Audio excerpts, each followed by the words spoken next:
মায়াপুরে হঠাৎ করেই মাসির প্রভুর দর্শন পেলাম, ভীষণ ভালো লাগলো। হে এভরিওয়ান, আমি ঋতিকা আছি, কিন্তু এখনও আমরা মায়াপুরে। এখন বাজে 3:45 মতো। 4টার সময় মন্দির খুলবে, আর মন্দির খুললেই যাব মন্দিরে প্রসাদগুলো নিতে।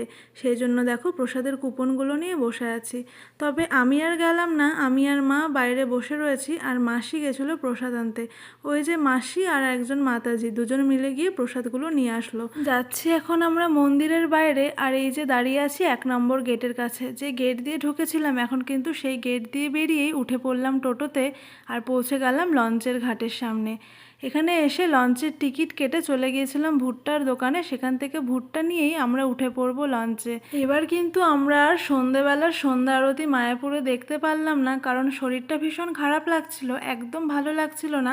সেই কারণেই বিকেলবেলায় আমরা ফিরে আসলাম আবারও নবদ্বীপে।